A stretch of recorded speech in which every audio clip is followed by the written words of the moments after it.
ಆಚಿ ಮಸಾಲ. ಎಂತ ಅಡಿಗೆಯ ರುಚಿಯಾಗೋ ರಹಸ್ಯವು 20 ರೂಪಾಯಿ. ರಾಜ್ಯದಲ್ಲಿ ಬಾಂಗ್ಲಾ ವಲಸಿಗರ ಸಂಖ್ಯೆ ದಿನೇ ದಿನೇ ಏರಿಕೆ ಆಗ್ತಾ ಇದೆ. ಎಲ್ಲಾದರೂ ಒಂದು ಜಾಗದಲ್ಲಿ ಹೋದರೆ ಅಲ್ಲಿ ಅಕ್ರಮ ಅನ್ನುವಂಥ ನಿಟ್ಟಿನಲ್ಲಿ ಕಾಣೋದಿಲ್ಲ. ನಮ್ಮ ಭಾರತದಲ್ಲಿ, ನಮ್ಮ ಕರ್ನಾಟಕದಲ್ಲಿ ಅದರಲ್ಲೂ ಅವ್ರಿಗೆ ಪ್ರತಿಯೊಂದು ದಾಖಲೆಗಳು ಕೂಡ ಕೊಡುವಂಥ ಕೆಲಸ ಆಗ್ತಾಯಿದೆ, ಸಿಗುವಂಥ ಕೆಲಸ ಆಗ್ತಾ ಇದೆ. ಇವರೆಲ್ಲ ಒಳಗೆ ಹೆಂಗೆ ಬರ್ತಾರೆ ಎನ್ನುವಂಥದ್ದೇ ನೀವು ಒಂದು ದೊಡ್ಡ ಮಟ್ಟದ ಪ್ರಶ್ನೆ.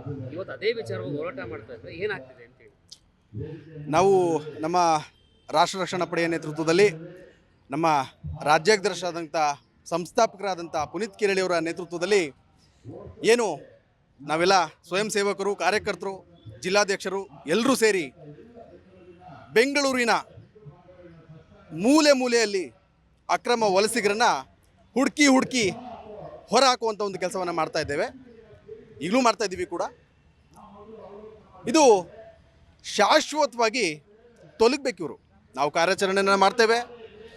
ಮತ್ತೆ ಅವರನ್ನು ಇನ್ನೊಂದು ಸ್ವಲ್ಪ ದಿನ ಬಿಟ್ಟು ಹೋದರೆ ಅವ್ರನ್ನೆಲ್ಲ ಹಿಡಿದಿರ್ತೀವಿ ನಾವು. ಅಲ್ಲೇ ಅಕ್ಕಪಕ್ಕದಲ್ಲಿ ಜೀವನ ಮಾಡ್ತಾ ಇರ್ತಾರೆ. ಇದು ಹೇಗೆ ಸಾಧ್ಯ? ಕಾನೂನು ಸುವ್ಯವಸ್ಥೆ ಯಾವ ಮಟ್ಟಕ್ಕಿದೆ? ಗೃಹ ಸಚಿವರಿಗೆ RSS ಜಪ ಮಾತ್ರನಾ, ಅಥವಾ ನಮ್ಮ ಕರ್ನಾಟಕದ, ನಮ್ಮ ಕನ್ನಡಿಗರ ಉದ್ಯೋಗ ಆಗಿರ್ಬೋದು, ನಮ್ಮ ದೇಶದ ಭದ್ರತೆ ಬಗ್ಗೆ ಸ್ವಲ್ಪ ಗಮನ ಇದೆಯಾ ಅವ್ರಿಗೆ? ಅವರು ಗೃಹ ಸಚಿವರಾಗಿ, ಪೊಲೀಸ್ ಅಧಿಕಾರಿಗಳಾಗಿರ್ಬೋದು, ಗೃಹ ಸಚಿವರಾಗಿರ್ಬೋದು, ಈ ಕಾಂಗ್ರೆಸ್ ಸರ್ಕಾರ ಆಗಿರ್ಬೋದು ಮಾಡೋ ಕೆಲಸವನ್ನು ಮಾಡಿದರೆ, ನಾವು ರಾಷ್ಟ್ರ ರಕ್ಷಣಾ ಪಡೆಯ ಸ್ವಯಂ ಸೇವಕರು, ಕಾರ್ಯಕರ್ತರು, ಅಧ್ಯಕ್ಷರು, ಜಿಲ್ಲಾಧ್ಯಕ್ಷರು ಯಾಕೆ ಈ ಒಂದು ಕಾರ್ಯಾಚರಣೆ ಮಾಡಬೇಕಾಗಿತ್ತು? ಯಾಕೆ ರೋಡ್ಗಿಳಿಬೇಕಾಗಿತ್ತು? ಯಾಕೆ ಇವತ್ತು ಪ್ರತಿಭಟನೆಯನ್ನು ಮಾಡಬೇಕಾಗಿತ್ತು ಅಂತೇಳಿ ನನ್ನ ಪ್ರಶ್ನೆ. ಒಂದಂತೂ ಭಾಳ ಸ್ಪಷ್ಟವಾಗಿ ಹೇಳಲಿಕ್ಕೆ ಬಯಸ್ತೇನೆ, ಎಲ್ಲಿಯವರೆಗೂ ಈ ಒಂದು ಅಕ್ರಮ ವಲಸಿಗರು ಶಾಶ್ವತವಾಗಿ ನಮ್ಮ ಕರ್ನಾಟಕದಿಂದ ತೊಲಗೋದಿಲ್ವೋ, ಎಲ್ಲಿಯವರೆಗೂ ಈ ಕಾಂಗ್ರೆಸ್ ಸರ್ಕಾರ ಎಚ್ಚೆತ್ಕೊಳ್ಳೋದಿಲ್ವೋ, ಎಲ್ಲಿಯವರೆಗೂ ಗೃಹ ಸಚಿವರು ಮಾನ್ಯ ಪ್ರಿಯಾಂಕ್ ಖರ್ಗೆ ಅವರು ಎಚ್ಚೆತ್ಕೊಳ್ಳೋದಿಲ್ವೋ, ಎಲ್ಲಿಯವರೆಗೂ ಈ ಸಿಸ್ಟಮ್ ಬದಲಾಗೋದಿಲ್ವೋ, ಅಲ್ಲಿವರೆಗೂ ಕೂಡ ನಮ್ಮ ರಾಷ್ಟ್ರ ರಕ್ಷಣಾ ಪಡೆಯ ಪ್ರತಿಯೊಬ್ಬ ಕಾರ್ಯಕರ್ತರ, ಪ್ರತಿಯೊಬ್ಬ ಅಧ್ಯಕ್ಷರ, ಜಿಲ್ಲಾಧ್ಯಕ್ಷರ ಹೋರಾಟ ಪ್ರತಿದಿನ 24 ಗಂಟೆ ನಡೀತಲೇ ಇರುತ್ತೆ. ನಮ್ಮ ಕರ್ತವ್ಯವಿದೆ. ಆಮೇಲೆ ಭಾಳ ಸ್ಪಷ್ಟವಾಗಿ ಹೇಳ್ತೇನೆ, ಇವ್ರು ಬರ್ತಾರೆ, ನಾವು ಇವ್ರನ್ನ ಬ್ಲೇಮ್ ಮಾಡ್ತೀವಿ ಒಂದು ಕಡೆ, ಮತ್ತೊಂದು ಕಡೆ ಇವ್ರನ್ನ ಇರೋದಕ್ಕೆ, ಇವ್ರು ಬದುಕೋದಕ್ಕೆ ಶೆಡ್ಗಳು ಕಟ್ಕೊಡ್ತಿರೋದು ಯಾರು? ಸುಳ್ಳು ದಾಖಲೆಗಳನ್ನು ಸೃಷ್ಟಿ ಮಾಡಿಕೊಡ್ತಿರೋದು ಯಾರು?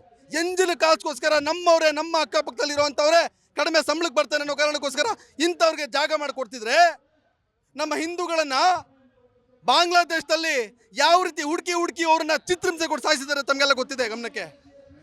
ಆದರೆ ನಮ್ಮ ಸಂಸ್ಕೃತಿ, ನಮ್ಮ ತಾಯಿ, ನಮ್ಮ ಧರ್ಮ ನಮಗೆ ಆ ಒಂದು ಕ್ರೂರತ್ವವನ್ನು ಕಲಿಸ್ಕೊಟ್ಟಿಲ್ಲ. ಬದಲಾಗಿ ಹೋರಾಟವನ್ನು ಕಲಿಸ್ಕೊಟ್ಟಿದೆ. ಹೋರಾಟವನ್ನು ಯಾವುದೇ ಕಾರಣಕ್ಕೂ ನಾವು ಸ್ವಯಂ ಸೇವಕರು, ರಾಷ್ಟ್ರ ರಕ್ಷಣಾ ಪಡೆಯ ನೇತೃತ್ವದಲ್ಲಿ, ನಮ್ಮ ಪುನೀತ್ ಕಿರಳಿಯವರ ನೇತೃತ್ವದಲ್ಲಿ ಸತತವಾಗಿ, ನಿರಂತರವಾಗಿ ನಾವೇನು ಈ ಒಂದು ಹೋರಾಟವನ್ನು ಮಾಡ್ತಾ ಇದ್ದೇವೆ.